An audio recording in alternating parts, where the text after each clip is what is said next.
order. Well, beyond that, I think one thing that these two last elections have shown us is the abuse of power at the state level and the federal level. Until those kind of issues are adequately addressed, the challenges will continue. So if you look at this election, it is he who is holding sway, either at one level, that will get the most media, have the most money to spend, outspend the other, and even create challenges for us, left, right, and center. Although for the governors coming in, the whole ICRR and Investigative Center for Journalism and Newswire. So these three media groups are also helping us to do close monitoring of people. They've been on ground for the last 3 days in those local governments, giving us details in terms of what is happening. We have a fake news corner where I have at least 6 of my colleagues present here who are fake news fact checkers and analysts. So we'll also be giving you an idea of the disinformation ecosystem since this election. So thank you very much for that. And of course, on Monday we'll be doing final press and everything in Abuja. So all our information is of course collated from all these sources on what we're actually going to be speaking on. I think most importantly, today everybody will want to know what has happened with the deployment of logistics.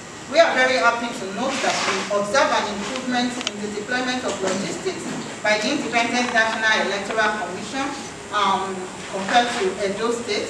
There was timely arrival of materials and officials, and our observers reported the availability of all necessary sensitive and non-sensitive materials, which includes the EC60P, the Form EC60A, 30A, hand sanitizer, cubicle box, ballot paper, card reader, result sheets like I earlier mentioned, stamp pad, and the smart card readers, and everything you can think of.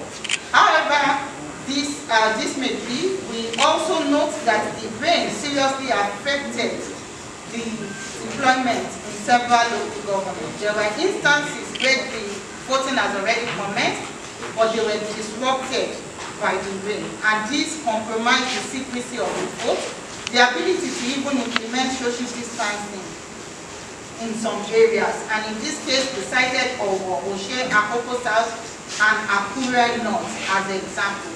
But also we want to highlight the positive, that it is heartwarming that in some instances voters insisted on continuing with the exercise in spite of the rain. In Ose local government, for instance, despite the heavy rain, voters defied the weather to exercise their franchise. In Ward 5 polling units 07 in Akure South local government, our observers reported that in spite of the non-availability of canopy shelter, party agents and voters remained under the rain to keep a close watch on the ballot box, alongside security personnel and INEC officials. We at the CDD commend the resilient disposition of voters and their resolve to protect the sanctity of the vote in this instance itself. We however noted that in several instances there are people who have done transfer of their registration. They were not able to vote because it's not been effected itself. We hope INEC will work on this. However, at the time of receiving this, at the time of concluding this report, we are also beginning to receive reports of attacks on INEC staff and personnel. For instance, there are areas in Akure South local government where it was reported that hoodlums were chasing away VAC technicians, and these VAC technicians are the ones that when there are challenges with the smart card readers, Z-pad itself, they are able to help in terms of addressing it. And we opine that if VAC techs are chased out of the polling unit and prevented from carrying out their duty, it compromises the transparency of the process, in particular the ability to upload results onto the INEC result viewing platform itself. I think that in this instance, we want to call on the security agents to ensure that they deploy appropriately enough personnel to protect INEC staff, their personnel during the period of collation, which is the most important. important period itself. And INEC also to ensure that there is speedy transmission of those results, particularly on those platforms, which allows for more credibility to be infused into the process. And here we have noted the Ward 5 PU08 as opposed to PU001, Ward 7 SL, the local government, Ward 6, 07, PU07 in Idonre, as well as in some instances, some ward in the larger local government.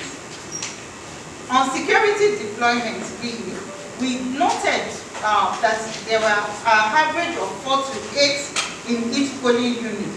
And the people that were observed include the Nigerian Police, Customs Service, Immigration, Nigeria Security, and Civil Defense Corps. Observers reported that these deployed personnel were quite courteous, but again, we noticed instances where they turned their face when there was actually vote buying without implementing the law. I think here in the city, there has been arrest of 2 people, and we are looking up to them to ensure that those people that have been arrested are prosecuted duly. Yeah.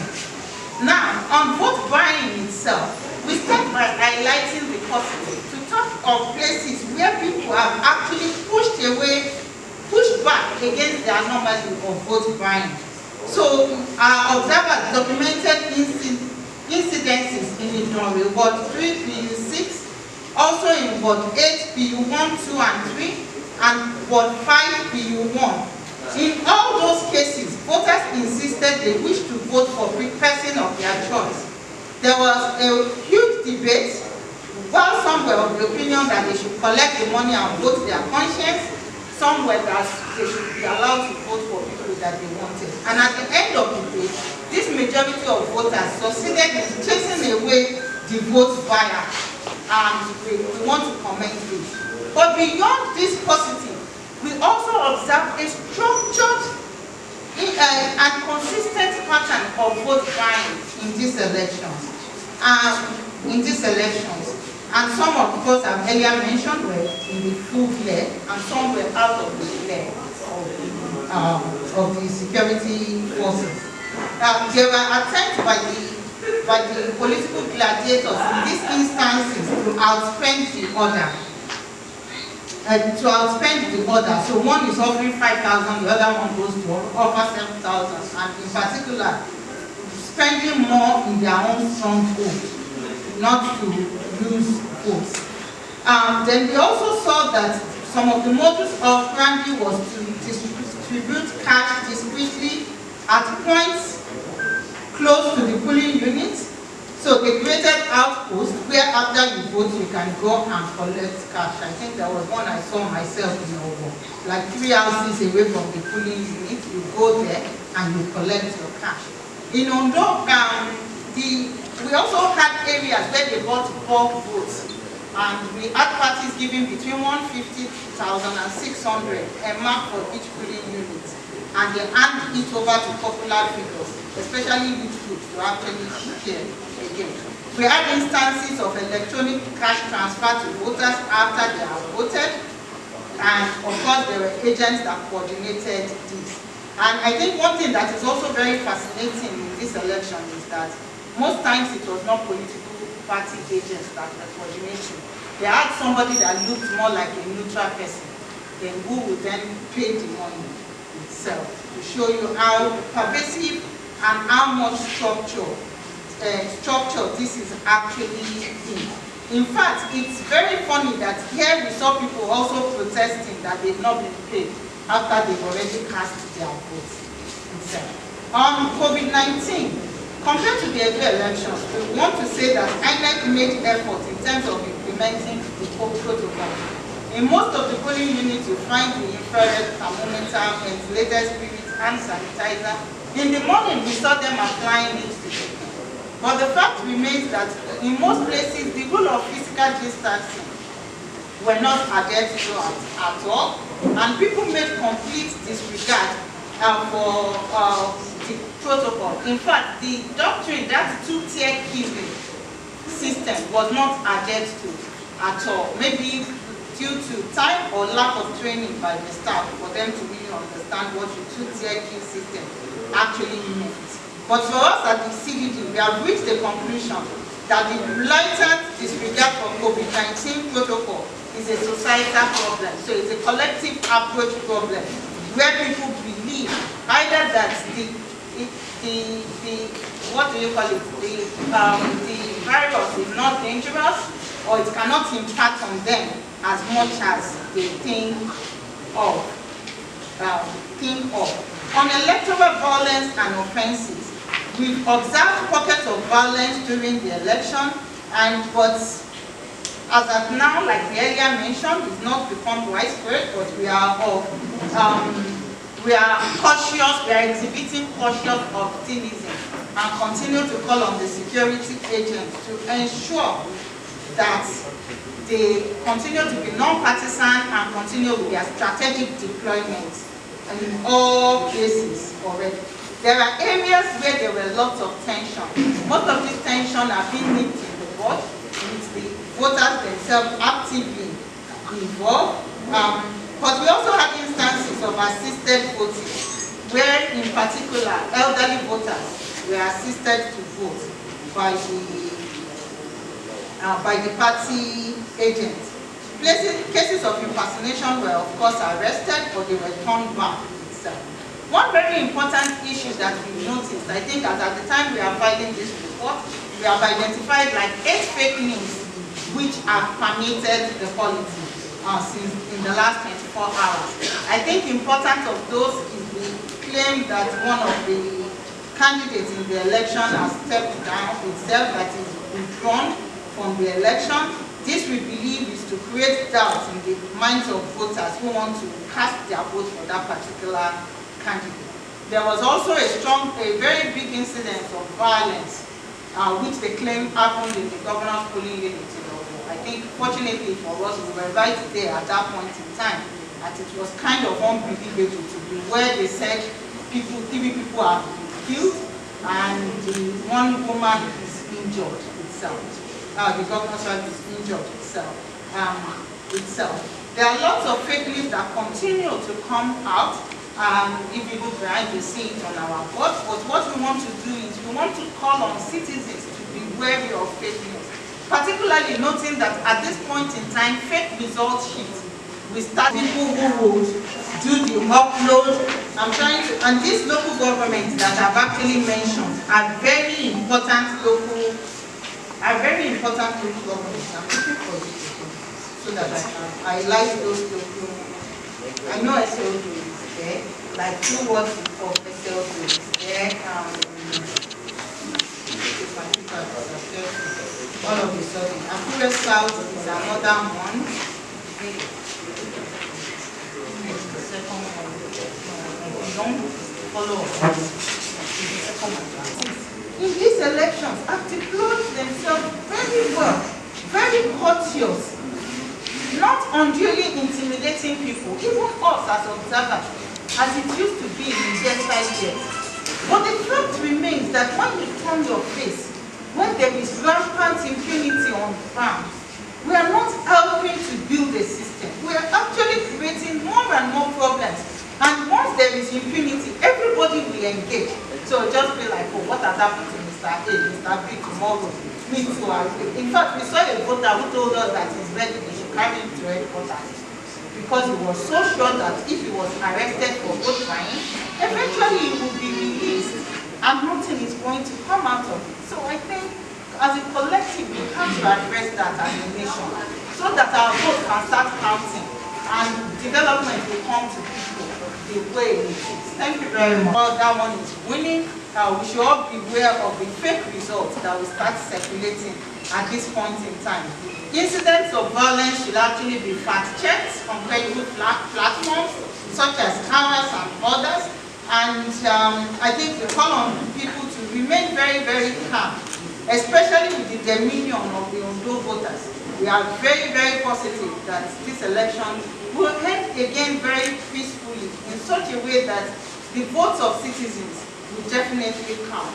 But it's important that during this last but very important minutes, of the elections, which is the vote counting and the collation process, that the security deployment continues to be strategic and non-partisan, and there is adequate protection, in particular for INEC officials, while INEC itself ensures that they timeously upload all results on their result viewing platform. Thank you very much.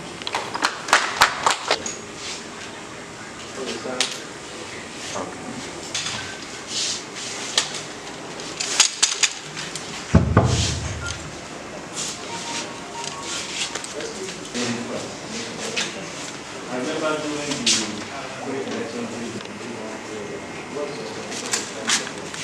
we concluded that the issue of vote buying has to do with the endemic poverty that is ravaging the country. When you talk to people and they feel, most people are even waiting to sell their vote before they move out to vote if they don't find a buyer, or going to the highest bidder. So unless democracy itself is delivering development to the people, and probably that issue of vote buying might be difficult to cause, is a poverty issue. And it goes back to our chapter 2 of the Constitution itself, which we should use the constitutional amendment process to address and make justiciable.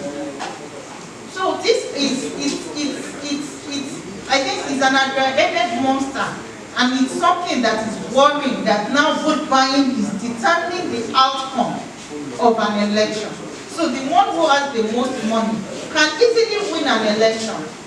Maybe you don't even have to use violence. Just ensure that you have enough money in your coffers and give so much money, then add a bit of strategic value in elections. I think this is very key. Now, on the issue of the deployment, as at yesterday, our observers were already reporting that in places like SL in the Oblast area, as in where there is no water, INEC has already deployed over there. The problem was now moving it to the riverine area, and you see the infrastructural challenges that was occasioned with a boat, a canoe almost capsizing. Thank God that so far so good we have not had any incident of anybody dying during this mayhem. So it calls, of course, for better infrastructure from the political class again, and secondly, for better logistics deployment by INEC, not to use those kind of cranky and something votes that almost capsized. I wonder what we would have been saying today, but we thank God that at least nobody lost his or her life in this. Snatching. As at now, what we have is attempt to impersonate a voter, to scuttle the place. I think that people don't really have to value stuff, because if you are listening to me very well, you have people trying to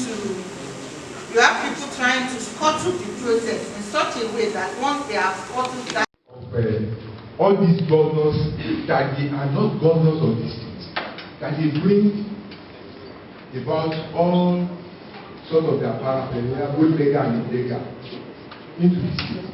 This has created a lot of security problems and challenges, and I think these are issues that the electoral body needs to address. So can we just have a discussion? Addressing the issue of vote buying in Nigeria, we must take a very holistic approach to it. We must look at it from the angle of development. As long as there is still impunity surrounding the conversation of vote buying, it's not going to be possible for us to be able to address it. And of course, because there's corruption everywhere, in some of this, when people are speculating about who even has the money that is being shared, and they were naming names from party agents to police and all of that. So the fact that corruption has started to become an official thing in the country is also a problem when it comes to the issue of vote buying. So there is a need for a very holistic approach. The Electoral Act is very clear about this. in terms of what should be done to anyone who is found doing any form of inducement. But unfortunately, we don't see this act being activated when it comes to the issue of vote buying. So I think that when we take a very holistic perspective, do advocacy, ensure that we address the poverty that is killing us on a daily basis, that can make people sell his own future, for 5,000 naira. We probably will not be able to address it, just as the director of CCS. Thank you.